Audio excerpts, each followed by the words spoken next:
Pithapuram AE Nookaraju కుటుంబం గోదావరిలో దూకి ఆత్మహత్య చేసుకున్న ఘటన రాష్ట్రమంతా దిగ్భ్రాంతికి గురిచేసింది. నిందితుడు సాదిక్ ఖాన్ చేసిన బెదిరింపులు, బలవంతపు మత మార్పిడి కుట్రలపై సమగ్ర విచారణ జరపాలని హిందూ చైతన్య వేదిక నెల్లూరు ఎస్పీకి వినతి పత్రాన్ని సమర్పించింది.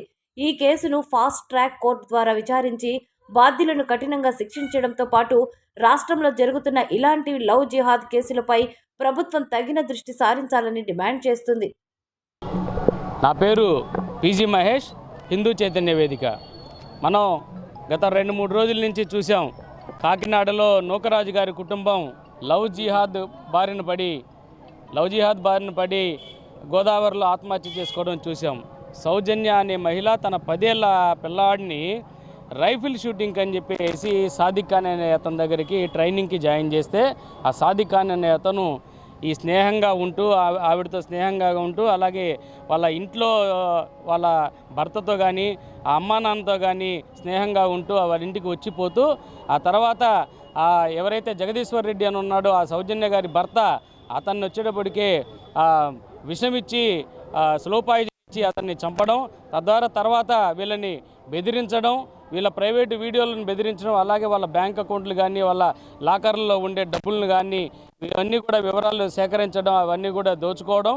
దాని తర్వాత చివరిగా అందరూ ఇంటిల్లపాది మతం మారాలని చెప్పేసి ప్రెషర్ చేస్తూ ఉంటే వాళ్ళు తట్టుకోలేక, ఇక చేసేది లేక, అవమాన భారం భరించలేక గోదావరిలో దూకి ఆత్మహత్య చేసుకోవడం జరిగింది. దాంట్లో ఒక పిల్లవాడు, ఆ పిల్లవాడికి ఈతొచ్చు కాబట్టి కొట్టుమిట్టాడుతుంటే జాలర్లు అతన్ని కాపాడి పోలీసుల దగ్గరికి తీసుకుపోతే ఆ పిల్లవాడు చెప్పిన వివరాల్లో కాకినాడలో వాళ్ళ ఇంట్లో కారులో కొన్ని ఆధారాలు పెట్టుంది అని చెప్పి పిల్లవాడు చెప్తే పోలీసులు వెళ్ళి ఆ కారు వెతకడం జరిగితే అక్కడ ఒక సూసైడ్ నోట్ దొరికింది. ఆ సూసైడ్ నోట్ 5 పేజీల సూసైడ్ నోట్లో ఆమె అన్ని వివరాలు, అతను ఏ విధంగా చిత్రహింసలు పెట్టాడు, ఏ విధంగా అసలు ఇంట్లోకి ఎంటర్ అయ్యాడు, వాళ్ళ భర్తను ఏ విధంగా చంపాడు, వీళ్ళని మతం మారమని ఏ విధంగా చిత్రహింసలు పెట్టాడు అని చెప్పేసి వివరంగా రాసింది. దాన్ని బేస్ చేసుకొని పోలీస్ డిపార్ట్మెంటు కేసు నమోదు చేయడం జరిగింది. మర్డర్ కేసు, అలాగే అబెట్మెంట్ సూసైడ్ కూడా ఇట్లాంటి కఠినమైన శిక్షలు పడే విధంగా సెక్షన్లు నమోదు చేయడం జరిగింది. అయితే మేము గవర్నమెంట్ని కోరేది ఏంటంటే, దీన్ని అన్ని కేసుల్లా కాకుండా దీన్ని ఫాస్ట్ ట్రాక్ కోర్టు ఏర్పాటు చేసి త్వరితగతిన అతనికి శిక్ష పడే విధంగా చేయాలని, తద్వారా ఆ సమాజానికి ఎవరైతే జిహాదీ మనస్తత్వంతో ఉన్న సమాజం ఎవరైతే ఉన్నారో వాళ్ళకి ఒక రకమైనటువంటి భయాన్ని కలిగించే విధంగా చేయాలని, ఆడబిడ్డలను కాపాడాలని చెప్పి కోరుకుంటున్నాం. అట్లాగే ప్రతి రాష్ట్రంలో ఇప్పుడు 12 రాష్ట్రాల్లో ఉన్నాయి బలవంతపు మత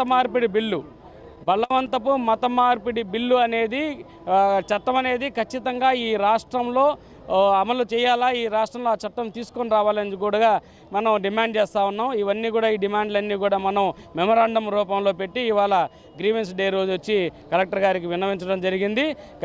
జేసీ గారు ఉన్నారు, కలెక్టర్ గారు లేరు. జేసీ గారి స్థానంలో ఆయన మాకు హామీ ఇచ్చారు, ఇది ఖచ్చితంగా హోమ్ డిపార్ట్మెంట్ పంపిస్తాం, గవర్నమెంట్ దృష్టికి తీసుకుపోతాం, తద్వారా మనం డిమాండ్లు అడుగున్నాము అవన్నీ కూడా నెరవేరుస్తామని చెప్పేసి చెప్పారు.